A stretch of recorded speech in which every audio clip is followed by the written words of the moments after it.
Ya, ini kali pertama saya melayani di GBI LFCC. Perkenalkan, nama saya Dieter Nicholas Gunawan ya. Nama saya bukan nama orang Indonesia, Bapak Ibu, nama orang Jerman. Kalau Bapak Ibu belajar teologi, Bapak Ibu kan tahu ya, seorang teolog Jerman namanya Dietrich Bonhoeffer. Nah, nama saya diambil dari nama itu, Bapak Ibu ya. Dieter Nicholas Gunawan, katakan Gunawan. Gunawan. Gundul tapi menawan. Nah, Bapak Ibu Saudara terkasih dalam Tuhan, hari ini saya diberikan tema tentang the purpose of fellowship, Bapak Ibu ya. Kita percaya bahwa dari sejak awal Tuhan menciptakan manusia, Tuhan telah berfirman kepada manusia bahwa manusia tidak baik hidup hanya seorang diri saja, Bapak Ibu. Dalam kehidupan ini kalau kita mau berhasil, kalau kita mau terus ada di atas, di level teratas dalam kehidupan setiap kita, ada dua hal yang kita perlukan. Yang pertama, kita perlu skill. Nah, menurut saya skill itu bisa kita pelajari sendiri, Bapak Ibu. Ya. Di zaman yang serba modern seperti ini, kita bisa belajar lewat YouTube. Betul. Kita bisa belajar lewat TikTok, kita bisa Ya. belajar sendiri, Bapak Ibu. Belakangan ini saya suka nonton Master Chef, Bapak Ibu ya. Saya suka nonton Master Chef itu pada saat audisi, Bapak Ibu. Kenapa? Karena pada saat audisi itulah, Bapak Ibu ya, mental pemenang itu ditentukan dari audisi sebenarnya. Kenapa? Karena ya para peserta mereka sambil masak sambil ditanya-tanya, Bapak Ibu. Itu kalau grogi udah pasti makanannya nggak enak. Ya. Nah, biasanya pertanyaan-pertanyaan dari chef itu adalah, dari mana kamu belajar masak? Nah, banyak di antara mereka belajar masak itu dari YouTube, Bapak Ibu. Ya. Jadi untuk kita bisa menaikkan skill kita bisa belajar sendiri, Bapak Ibu. Yang kedua, kalau kita mau berhasil, kita perlu yang namanya karakter. Nah, karakter ini nggak bisa kita belajar sendiri, Bapak Ibu. Karakter ini harus dibentuk. Itu sebabnya bagaimana cara Tuhan mendewasakan kehidupan setiap kita. Bagaimana cara Tuhan membentuk kehidupan setiap kita. Tuhan membentuk kehidupan setiap kita lewat orang-orang yang ada di sekitar kita. Betul. Itu sebabnya bagaimana kita bisa bergaul, bagaimana kita bisa berteman, bagaimana kita bisa menjalin hubungan, bagaimana kita masuk dalam sebuah fellowship, bagaimana kita punya komunitas, Bapak Ibu. Itu menentukan hidup kita itu mau naik atau turun. Ya. Itu sebabnya komunitas yang kita punya itu sama seperti orang pencet tombol lift, Bapak Ibu. Ya, kalau kita mau naik ke atas, Bapak Ibu, maka apa yang terjadi? Kita harus pencet tombol lift yang membawa kita naik ke atas. Kalau kita mau turun ke bawah, kita tinggal pencet tombol lift yang akan membawa kita turun ke bawah. Jadi hidup kita mau naik atau turun, pilihannya itu ada di tangan kita, Bapak. Betul. Nah, jangan sampai hari-hari ini kita berjumpa dengan orang yang salah, kita bergaul dengan komunitas yang salah, Bapak Ibu. Karena kesalahan kita ya akan menentukan masa depan kita. Itu sebabnya firman Tuhan berkata dalam 1 Korintus 15 ayat yang ke-33, janganlah kamu sesat. Katakan sebelah kanan, sebelah kiri, janganlah kamu sesat. Ya. Kemudian firman Tuhan katakan begini, pergaulan yang buruk merusakkan kebiasaan yang baik. Nah, pertanyaannya begini, dari mana kita tahu pertemanan yang kita punya, fellowship yang kita punya, komunitas yang kita punya ini baik atau buruk? Jangan dilihat dari orangnya, tapi lihat dari diri kita sendiri, Bapak Ibu. Waktu kita bergaul dengan dia, waktu kita nongkrong bersama dengan dia, apakah kita semakin cinta Tuhan, atau justru waktu kita nongkrong sama dia lebih banyak nongkrongnya daripada kita cinta Tuhannya, Bapak Ibu? Apakah semenjak kita bergaul sama dia, kehidupan kita semakin rohani? Atau jangan-jangan waktu kita ada di suatu tempat atau komunitas, kehidupan kita semakin duniawi? Itu sebabnya kenapa kita perlu selalu senantiasa introspeksi diri kita sendiri, Bapak Ibu. Yang mengerti katakan haleluya. Haleluya. Ya. Nah, hari ini kita mau lihat, Bapak Ibu ya, bagaimana orang-orang di dalam perjanjian lama mereka kemudian bergaul dengan orang-orang yang salah, dan apa akibatnya, Bapak Ibu. Ya, kita akan langsung buka Alkitab kita, Bilangan 11 ayat yang keempat, ayat yang kelima, dan ayat yang keenam. Demikianlah firman Tuhan. Orang-orang bajingan yang ada di antara mereka kemasukan nafsu rakus. Coba kita baca sama-sama, jangan saya sendiri. 1, 2, 3. Orang-orang bajingan yang ada di antara mereka. Bapak Ibu, kalau ada kata-kata penting di dalam Alkitab, kalau bisa ditekan Bapak Ibu, suaranya yang mantap gitu ya. Siap Bapak Ibu? 1, 2, 3.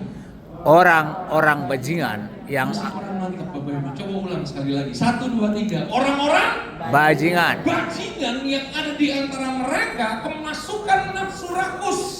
Dan orang Israel pun menangislah pula serta berkata apa? Siapakah yang akan memberi kita makan daging? Ayat yang kelima. Kita teringat kepada ikan yang kita makan di Mesir dengan tidak bayar apa-apa, kepada mentimun dan semangka, bawang pre, bawang merah dan bawang putih. Tetapi sekarang kita kurus kering, tidak ada sesuatu apapun kecuali mana ini saja yang kita lihat. Bapak Ibu Saudara terkasih dalam Tuhan, tujuan Tuhan buat bangsa Israel itu bukan padang gurun, bukan mereka terkapar atau mati di padang gurun. Tujuan Tuhan buat bangsa Israel adalah sebuah tanah yang indah, yang penuh dengan susu dan madu. Tuhan mau punya rencana buat mereka supaya mereka menikmati apa yang Tuhan siapkan dalam kehidupan setiap mereka. Ya. Tapi kita melihat, ya, kita mendengar, kita mempelajari Alkitab kita bahwa terbanyak bangsa Israel mereka tidak sampai pada tujuan. Mereka tewas di tengah jalan. Mereka nggak bisa menikmati apa yang Tuhan janjikan dalam kehidupan setiap mereka. Kenapa? Salah satu alasannya adalah karena mereka bergaul dengan orang-orang bajingan. nggak berani ngomong, ini firman Tuhan. Bajingan. Saya ulang sekali lagi, dengan orang-orang Bajingan. Katakan sebelah dan sebelah kiri, hati-hati dengan orang-orang bajingan. Hati-hati dengan Iya. orang bajingan. Orang-orang bajingan, Alkitab terjemahan bahasa Inggris dipakai kata mixed multitude, Bapak Ibu. Ya, jadi ternyata begini, Bapak Ibu, waktu bangsa Israel dibebaskan, ya, mereka kemudian dituntun Tuhan, Bapak Ibu. Waktu mereka keluar dari Mesir, ternyata yang keluar dari Mesir itu bukan 100% orang Yahudi. Ternyata yang keluar dari Mesir ada juga sebagian kecil orang-orang kafir, orang-orang yang tidak mengenal Allah Yehova, Bapak Ibu. Orang-orang bajingan ini, orang-orang mixed multitude ini, mereka ngikut rombongan bangsa Israel. Masalahnya, waktu bangsa Israel bergaul dengan mereka, maka apa yang terjadi? Orang-orang bajingan ini mulai menghasut mereka dan mereka mulai mengingatkan betapa nikmatnya kalau mereka tinggal di Mesir, Bapak Ibu. Mereka mengingatkan betapa indahnya hidup dalam keadaan yang lama, Bapak Ibu. Itu sebabnya mereka katakan apa? Mereka katakan, kita teringat kepada ikan yang kita makan di Mesir dengan tidak makan apa-apa, bayar apa-apa, kepada mentimun, semangka, bawang pre, bawang merah dan bawang putih. Bahkan mereka melihat diri mereka kurus kering. Pertanyaan saya, apakah bangsa Israel kurus kering? Tidak. Hah? Mereka hidup dicukupkan Tuhan, Bapak Ibu.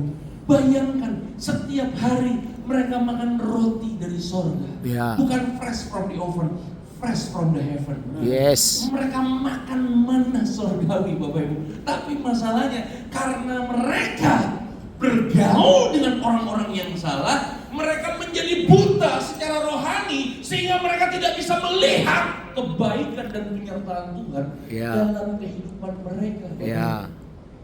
Halo?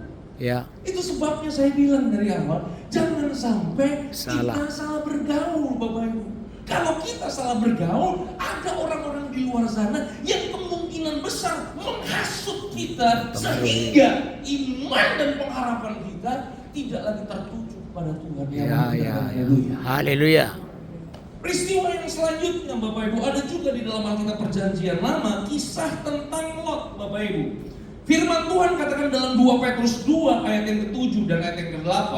Alkitab katakan begini, ya, Lot orang yang benar. Katakan sama-sama, Lot orang yang benar.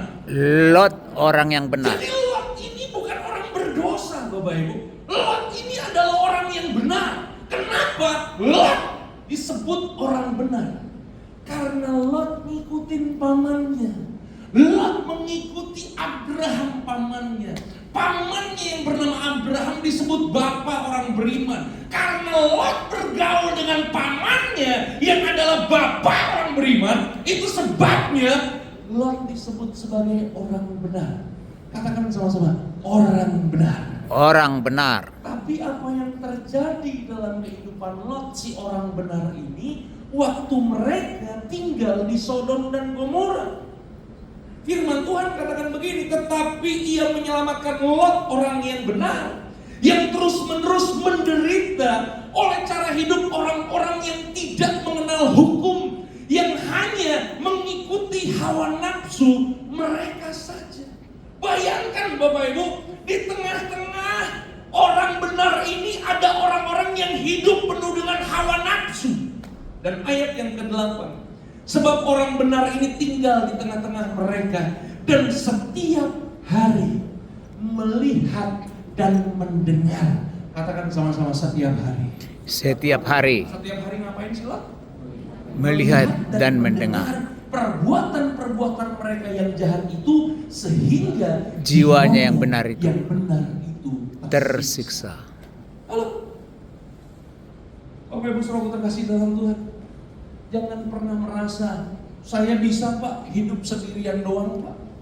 Saya mampu Pak, saya bisa, dari dulu saya masih kecil Pak, udah dibuang sama orang tua, saya bisa sendiri, saya mampu sendiri. Saudara terkasih dalam Tuhan, saudara dan saya tidak pernah diciptakan untuk bertumbuh sendiri. Halo? Yes. Lot, si orang benar, hidup menderita di tengah-tengah dunia yang penuh dengan dosa Sodom dan Gomora. Satu hari Lot pernah kedatangan tamu, Bapak Ibu. Tamunya itu adalah malaikat. Waktu dia kedatangan tamu, maka apa yang terjadi? Orang-orang di Sodom dan Gomora kemudian dia datengin rumahnya Lot. Apa yang dilakukan sama orang-orang Sodom dan Gomora? Mereka mau ketemu sama tamunya Lot dan hendak memperkosa mereka. Ya. Kok jadi biar membisu begitu? Ada kisahnya, Bapak Ibu. Hah? Waktu orang-orang Sodom dan Gomora datang ke rumahnya, hendak memperkosa tamunya Lot, apa yang terjadi, Bapak Ibu Saudara terkasih dalam Tuhan? Lot punya 2 anak perempuan, dan Lot katakan begini kepada orang-orang di Sodom dan Gomora, pakailah. Kamu jangan ganggu tamuku, Pakai. serahkan 2 anak perempuanku untuk kalian pakai.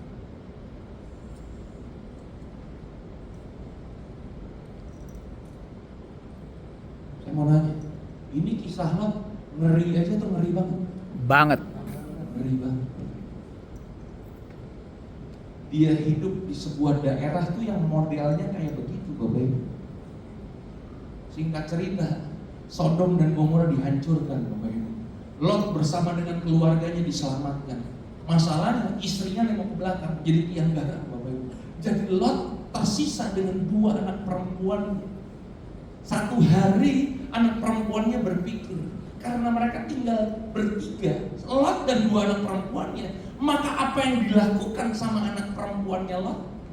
Mereka berpikir, mereka bikin mabok bapaknya, dan bapaknya diperkosa sama kedua anak perempuannya. Dan dari 2 anak perempuan Lot ini lahirlah 2 bangsa, Bani Amon dan Bani Moab, yang menjadi musuh bebuyutan bangsa Israel.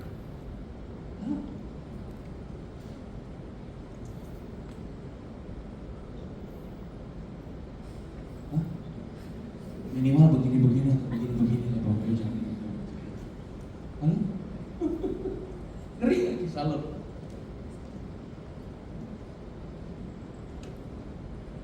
Jiwanya tersiksa. Kenapa? Cuma sendirian.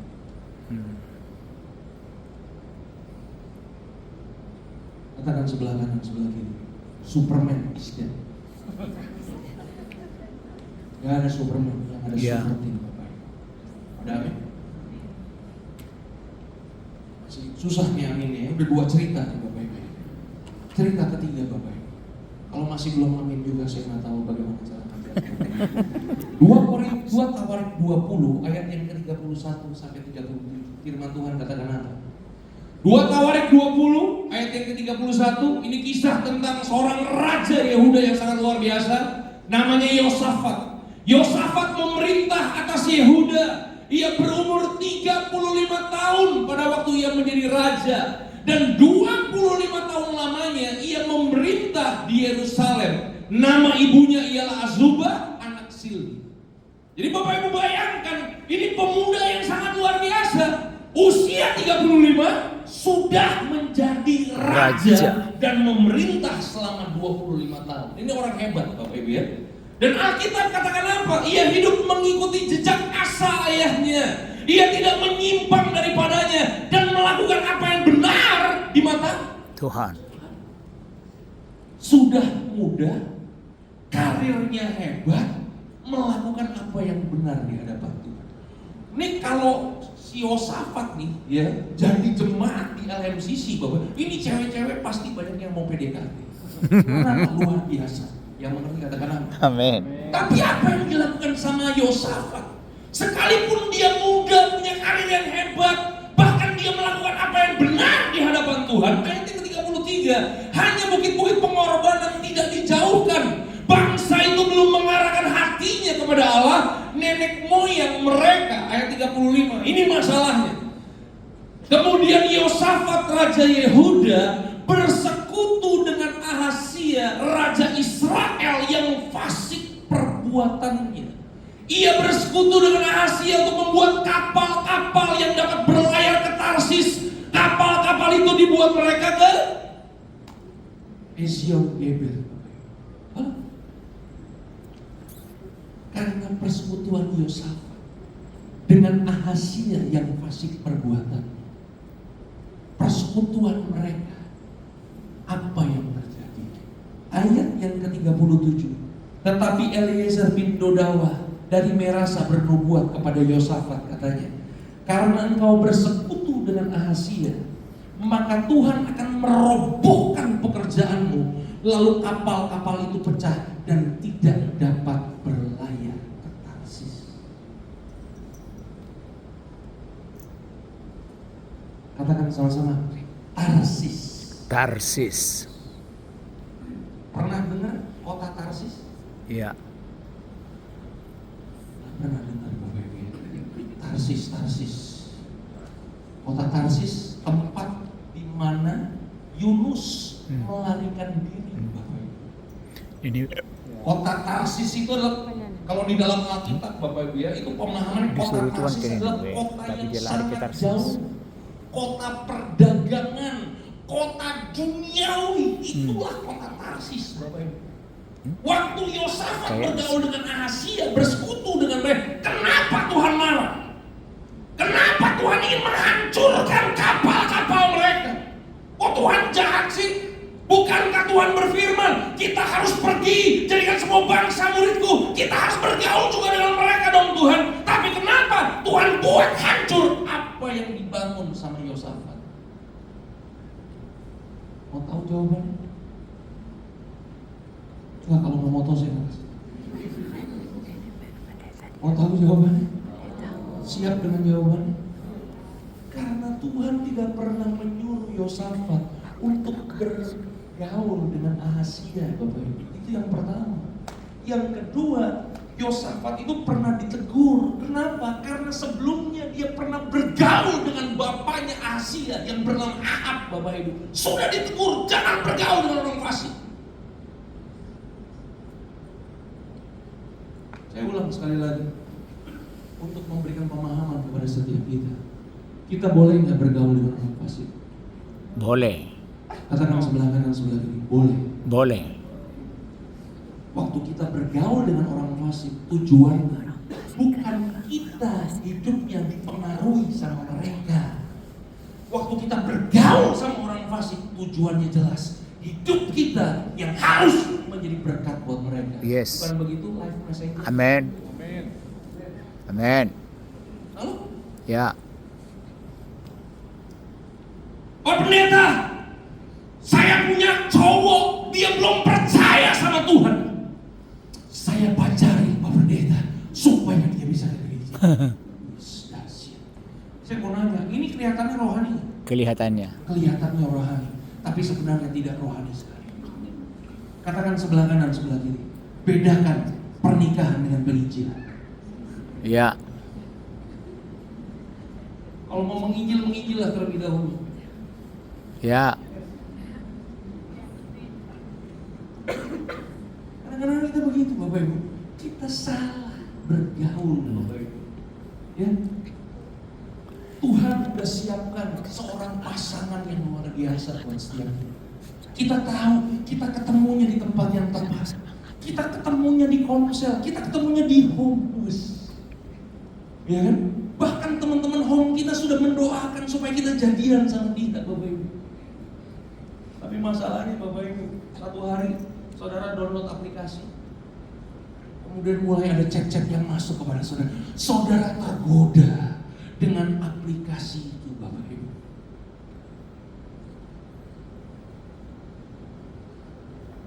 Katakan sebelah kanan, sebelah kiri.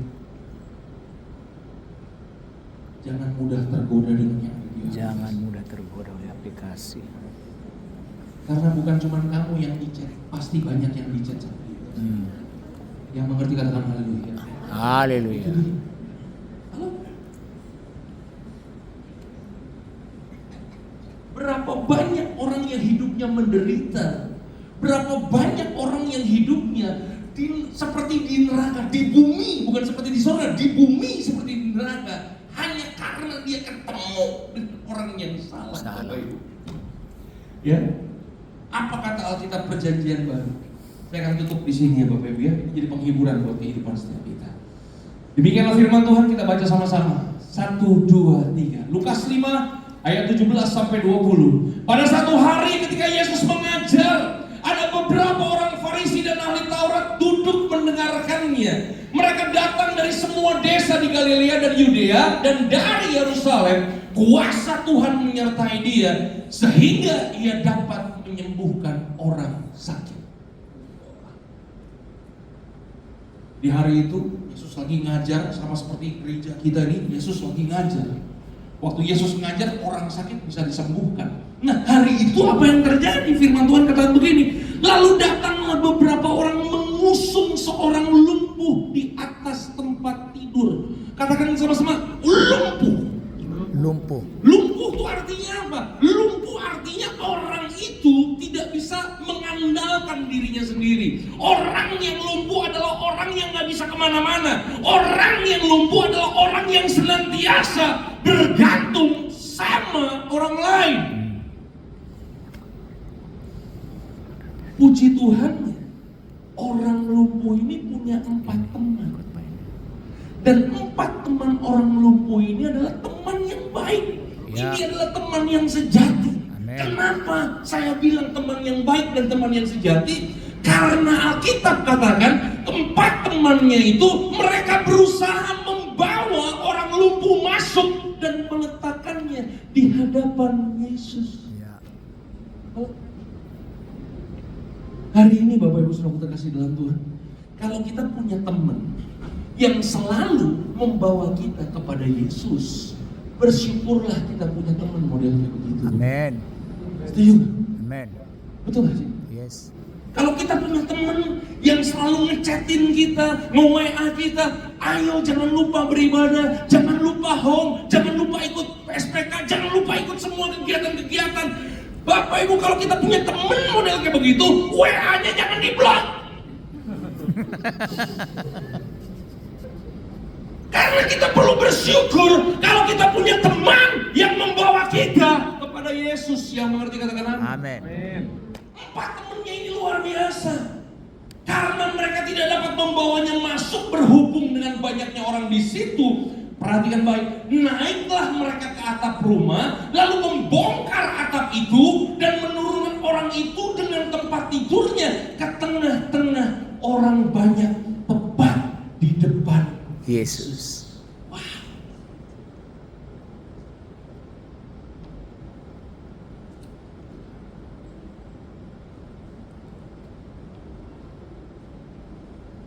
Ini saya diam bukan nggak tahu lagi mau ngomong apa. Mikir.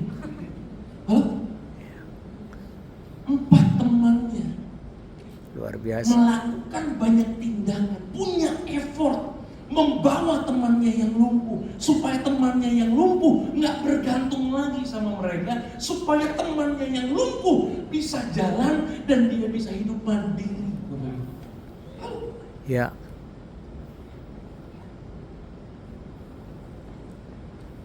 Ayat yang ke-20 kita baca sama-sama.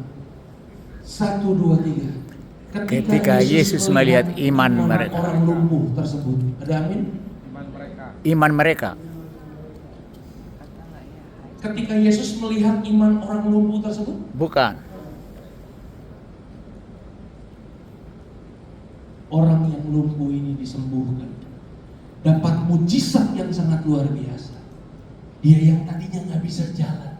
Dia yang tadinya bergantung sama orang lain. Dibawa temannya. Datang tepat depan Yesus. Waktu Yesus lihat iman keempat temannya, maka apa yang terjadi? Sembuh. Orang yang lumpuh itu disembuhkan sama Tuhan. Amin. Saya mau kasih tahu, ada kalanya doa saudara dijawab sama Tuhan bukan karena iman saudara, tapi karena iman orang-orang di sekitar saudara. Amin. Yang senantiasa berdoa buat saudara. Amin. Ada kalanya kebutuhan saudara dicukupkan bukan karena kuat dan gagah saudara, tapi karena ada orang-orang yang senantiasa Menopang. membawa nama saudara. Amin. Di doa-doa mereka. Amin. Yes. Itu sebabnya jangan hidup sendirian. Milikilah keluarga rohani. Milikilah teman-teman di sekitar saudara yang bisa membuat saudara hidupnya makin dahsyat. Iman berbangkit, pengharapan bertumbuh, Bapak Ibu. Yes. Halo? Ya. Zaman sekarang Bapak Ibu ngajak orang main biliar lebih gampang daripada ngajak orang ke home. Halo? Ya, ya. Hari ini lebih gampang ngajak orang mancing daripada ibadah di gereja. Betul gak?